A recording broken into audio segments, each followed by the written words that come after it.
안녕하세요. 심플한 관심 종목 TV입니다. 해당 영상은 이제 말씀드렸던 제가 개인적으로 상한가 따라잡기를 할 때 보는 세 가지 그거를 좀 자세하게 설명을 드리려고 해요.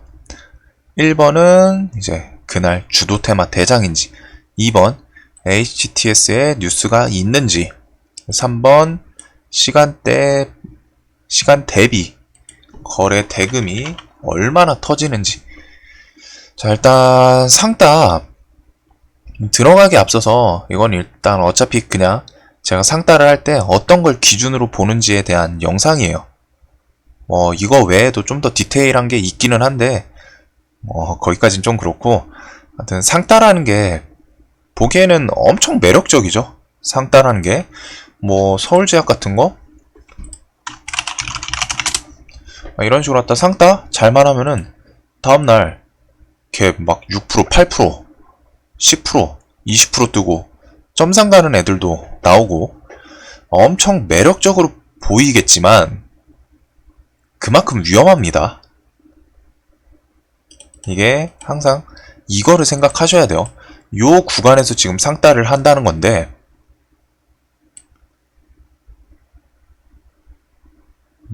이것만 보면 매력적이긴 하죠. 근데 30% 구간이에요. 27%, 25% 위의 구간이라는 거는 상한가까지 끽해봐야 2%, 3% 혹은 상한가에서 그냥 잡았으면은 올라갈 자리는 없다는 거고, 반대로 이런 구간에서 내려오기 시작하면은 상한가에서 하한가까지 극단적으로 말하면 마이너스 60%까지 맞을 수 있죠. 그리고 상자리에서 산다는 거는, 상따 이런 높은 자리에서 산다는 거는 지지고 뭐고 보이는 게 없기 때문에 심리가 엄청 흔들려요. 이런 거 한번 풀릴 때마다 팔아야 되나 말아야 되나 이렇게 고민을 하게 돼요. 물론 상한가의 잔량이 든든하게 버텨주면은 조금 아늑하지만, 잔량이 약하거나 풀렸다 닫았다 계속한다면은 그에 따라 내 심리도 오르락 내리락, 팔아야 하나 들고 있어야 하나, 그러다가 홀딩을 했더니 잠깐 한눈 판세에 5%, 10% 꽂는 종목도 많죠. 진짜 많아요. 이렇듯 상한가 따라잡기는 사실 제 생각에는 전업이 아니신 분들은 아니 직장인 분들은 하면 안 돼요. 저는 하지만 직장인 분들은 사실 하면 안 돼요. 애매해요. 또 아니고 직장인은 진짜 내가 실시간 대응이 잘 된다 이런 게 아니라면은 현실적으로는 상따를 안 하는 게 맞습니다. 여하튼 그만큼 위험하다는 점 미리 말씀드리고, 그래도 할 사람은 하죠 어차피. 자, 여하튼 그러니까 이렇게 위험성이 분명히 엄청 하이 리스크 하이 리턴이라는 점이에요. 그러면은 그나마 하이 리스크를 관리하기 위해서는 비중이라도 좀 더 적게 해야겠죠. 근데 절대 초보분들은 비중 관리에 대해서 중요성을 모르죠. 하여튼 비중 관리가 정말 중요하다는 거고, 이거는 직장인분들 내가 전업이 안 된다 하면은 20% 넘어가면은 웬만해서는 매매를 좀 하지 마세요. 내가 진짜 자신 있는 실력이 아니면은. 그러면은 좀 잃는 구간이 분명히 좀 줄어듭니다. 처음엔 답답할 텐데. 자, 여하튼 위험한 거 좀 미리 말씀드리고, 저는 일단 상한가를 따라잡을 때, 상따할 때 보는 세 가지 요렇게 있습니다. 그날 주도 테마의 대장인지, 2번 HTS에 뉴스가 있는지, 3번 시간 대비 거래 대금이 얼마나 터지는지. 그래서 각각의 경우에 대해서 좀 각각이 보는 포인트에 대해서 설명을 드릴게요. 자, 1번의 경우는 주도 테마가 없는 날도 있긴 있어요. 하지만 주식시장 보통 대부분은 그날 주도하는 테마가 있습니다. 금요일 날은 딱 있죠. 대표적으로 그린 뉴딜 금요일날 이렇게 상한가, 이거 그린 뉴딜 관련주인데 이거에다 KT 서브마린도 있고 그래요. 이렇게 그린 뉴딜 관련주 정확히 말하면. 디테일하게 설명을 드리면은, 자, 테마라는 거. 한 가지의 재료로 여러 종목이 오르는 경우 테마라고 하는데, 그 테마의 대장이라는 건 어떨까요? 테마라는 거. 테마. 한 가지 재료로 여러 종목이 오르는 것이라고 해야 되나? 오르는 모습이 낫겠다. 그럼 이 테마라는 건 한 가지 재료로 여러 종목이 오른다는 거니까, 첫 번째, 시장에 관심이 쏠릴 수 있겠죠. 두 번째, 재료의 강도가 세야지 여러 종목이 오른다는 거예요. 뒤집어 말하면. 그렇기 때문에 재료의 강도도 어느 정도 있을 거예요. 이런 테마의 대장이라면 상대적으로 일반 개별주보다는 강할 확률이 높겠죠. 그에 따라서 그날 주도 테마의 대장은 상한가를 생각보다 괜찮은 확률로 들어가요. 이거는 물론 시황 따라 다릅니다. 상한가가 갈 것 같다가 깨지는 트렌드가 있는 시장도 분명히 있어요. 근데 지금 시장은 상을 가면은 다음날 갭이 좀 괜찮게 뜨는 시장이라서 유동성이 많아서 그래요. 개인들이 그만큼 많다는 거죠. 그래서 저도 최대한 좀 상따를 적극적으로 하려고 하고 있는데, 테마. 이제 날마다 좀 도움이 되시는지 모르겠는데, 일지 보신 분들은 알 거예요. 제가 상따를 시도하는 종목 대부분은 그날 주도 테마에 대장해드립니다. 테마라는 건 같은 재료로 여러 종목이 오른다는 거기에 시장 관심이 많이 쏠리고, 그럼 당연히 돈도 많이 터지겠죠. 그 중에 대장은 당연하게 더 강하겠죠. 근데 그날 주도 테마의 대장이라면? 그래서 전 주도 테마의 대장인지를 보고서, 그날 주도 테마를 찾고 주도 테마의 대장인지를 보고 매매를 해요. 하나솔루션 우가 제일 빠르게 상한가 들어갔죠. 그날 미국 지수 급락임에도 불구하고 아침부터 갭이 10 몇 프로가 떴어요. 13%? 아니구나. 잘못 봤구나. 이게 작아서 7%가 떴네요, 그날. 다른 종목들 다 마이너스 5%, 6%, 막 10%에서 시작할 때 얘는 갭이 뜨고 시작을 했어요. 그러더니 후두두두두두 빠르게 닫았죠. 그 다음에가 현대에너지솔루션인가 유니슨인가 비슷비슷하게 닫았네요. 현대에너지솔루션이 좀 더 빨리 닫았네. 에너지솔루션 태양광 애들이. 이런 식. 자, 그리고 두 번째로 HTS에 뉴스가 있는지 체크를 합니다. 얘네 같은 경우에는 뉴스가 없었던 걸로 알거든요. 있긴 있네. 오. 근데 이건 좀 늦게 뜬 거고. 아, 여기 있네요. 제가 그린 뉴딜을 제가 금요일날 매매를 못했다고 했죠. 이런 식으로 하다가 HTS 뉴스가 있는 애들, 특징주 붙어서 한국판 뉴딜 수혜주는 급락장 속에서도 급등을 한다. 현대에너지 그린 뉴딜 모듈 2배 증설. 테마로 오르는 경우에는 HTS에 뉴스가 없을 때도 있어요. 꼭 나오는 건 아닙니다. 없을 때도 있기는 있어요. 있지만 대부분은 뉴스가 뜨고, HTS에 뉴스가 있고 없고의 차이는 뭐가 중요하냐면은 시장 매수세를 크게 끌고 올지를 정할 수 있는 중요한 척도입니다. 유명한 분 있죠?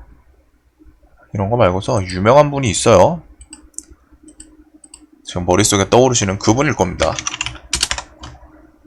센TV. 양한나 기자 어디 갔어?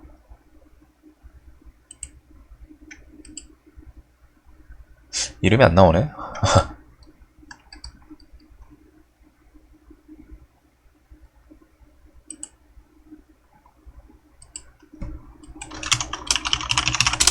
이렇게 하면 나오나? 씨, 안 나오네요. 여하튼 센티비에 양한나 기자라고 있는데, 뉴스 떴다 하면은, 양한나 기자가 쓴 뉴스가 떴다 하면은 해당 종목 오르락 내리락 엄청 합니다. 그래가지고 그렇듯 HTS의 뉴스가 뜨면은 그걸 보고서 따라붙는 개인들이 많아요. 그렇기 때문에 시장의 수급을 끌고 오기 좋은 뉴스가 있는지 없는지를 체크합니다. 아무래도 없는 것보다는 뉴스가 있을 때 시장 관심을 더 받는다는 거고, 그러면은 상 닫을 때도 상 따를 하는 사람들이 많겠죠. 그럼 잔량이 더 든든하게 쌓여요. 잔량이 많이 쌓일수록 잘 안 깨지겠죠. 이런 식으로 더 좋은 영향이 많습니다. 그리고 마지막으로 세 번째, 시간 대비 거래 대금이 얼마나 터지는지. 근데 이거 같은 경우에는 상한가 닫을 때 두 가지 케이스가 있어요. 어떤 게 있냐면은 아침에 그냥 빠르게 거래량 터질 시간도 없이 상 들어가는 애들. 저거 솔루션이 그랬겠죠. 하나솔루션 400억 밖에 안 터졌어요. 왜? 조정 막 오르락 내리락 할 시간이 없이 그냥 빨리 갔죠. 거래 대금이 그 와중에 400억이나 터진 거는 좀 많이 터졌네 싶긴 한데, 이런 식으로 갖다 빨리 가는 애들이 있습니다. 두 번째로 유니슨, 하루 종일 오르락 내리락 질질질 끌니까 3천억 터졌죠. 누구는 400억으로 상한가 닫고, 누구는 3천억으로 상한가 닫고, 물론 시가총액이랑 유통시총에 따라 차이는 있겠지만 시간이 빠르게 닫는 애들도 있어요. 상대적으로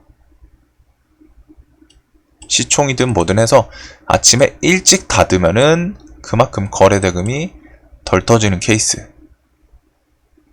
빨리 닫으면 그만큼 오르락 내리락 안 하니까 거래량이 덜 터질 수밖에 없겠죠. 반대로 갔다가 막판까지 풀었다가 닫았다가 하면은 그만큼 계속 상따하는 인원 들어왔다가 손절하는 인원이랑 왔다 갔다 하면서 거래량이 더 터지고. 그리고 두 번째 케이스, 방금 말한 거, 오르락 내리락 하면서 막 이런 식으로 왔다가 짧게든 뭐 크게든 오르락 내리락 하면서 매도와 매수세가 싸우면서 그러다가 상을 닫는 경우.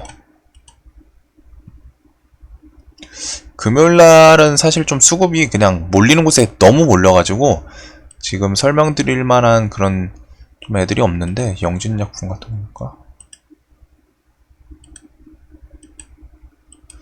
얘도 좀 이쁘게 상한가를 닫았네.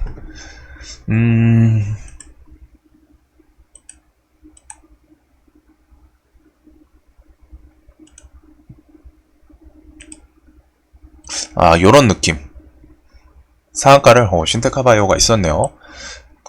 아침부터 갭 떠서 조정 6% 주고 5% 주고 닫을 것처럼 상한가 한번 건드렸는데 깨지고, 또 올라가면서 상 갈 것처럼 하더니 밀고 그 와중에 또 막판에 쫙 올려버리고. 이런 경우로 닫을 때는 저는 당연하게도 거래대금 큰 걸 더 선호합니다. 그냥 아침에 일찍 빨리 닫아버리는 건 어쩔 수 없어요. 근데 이런 식으로 갈듯 말듯 하다가 막판에 치고 올라가는 애들 중엔 거래대금이 큰 걸 선호해요. 거래대금이 크다는 건 해당 종목 매매 참여자들, 뭐 개인이라고 하죠. 돈을 많이 쓰기도 했겠지만 결국 핵심이 뭐냐면은 해당 종목을 올린 세력들이 자금이 저는 그만큼 그 부근에서 들어간다고 생각을 합니다. 이렇게 추세 꺾이는 곳에서 갑자기 이렇게 턴을 시키는 거 개인이 할 수 있을까요? 정확히 말하면 개인이 할까요? 내가 돈 써서 올린다고 나머지 다른 사람들이 들어와서 종목을 같이 올려줄지, 아니면은 내가 올린 곳에다가 그냥 팔고 나갈지 확신이 없는데? 절대 안 그래요, 개인은. 개인은 오르는 거에 올라타는 걸 더 좋아하지, 내려가고 있는 거를 추세를 돌려줄 정도로 갖다 내가 시장가로 매수를 하지 않습니다. 뭐 눌리면서 매수해서 가만히 있을지언정 돈을 쓰면서 이런 식으로 추세를 돌리는 케이스는 엄청 드물어요. 물론 가끔 위에 막 1억, 2억 있는 거 몇 억 정도는 막 돌파하시는 개인분들도 있기는 한데, 큰손분들이 대부분의 개인은 오르는 거에 따라 타지 자기가 꺾이던 추세를 돈 써서 올리거나 돌리거나 이러진 않습니다. 잘 생각해보세요. 원리예요. 그렇기에 저는 거래량이 많이 터지면 일단 앞에 물량, 뭐 요 앞에 뭐 신고가 위치인 것 같은데, 얘는 신대가는 신고가죠. 뭐 앞에 산이 있다면은 거래량이 터질수록 앞에 있던 물량을 좀 흡수, 매물대를 받아먹었다고 볼 수도 있고, 물론 이거는 분봉 해석에 따라 조금 차이는 있어요. 아침부터 쭉 땡겨놓고 파는 애들도 있거든요. 근데 오르락 내리락 하면서 대금을 크게 터쳐주는 거를 저는 세력이 이 부근에서 돈을 썼다 판단을 해요. 개인적으로는 뭐 분봉 디테일 같은 건 좀, 그거는 분봉 해석이라던가 분봉에서 거래량 위치는 개인 기준이 있기는 한데 거기까지는 좀 그렇고, 그래도 이런 식으로 했다가 방금 말씀드렸던 거 세 가지, 크게 보면 이 세 가지, 저는 이런 걸 보면서 상따를 한다면은 아무 기준도 없이 그냥 가니까 간다 라는 것보다 훨씬 도움이 될 거라고 생각을 해요. 이거에다가 진짜 솔직히 살만 좀 붙이면은 유료 강의로 팔아먹을 수 있습니다. 상따를 할 때 보는 포인트,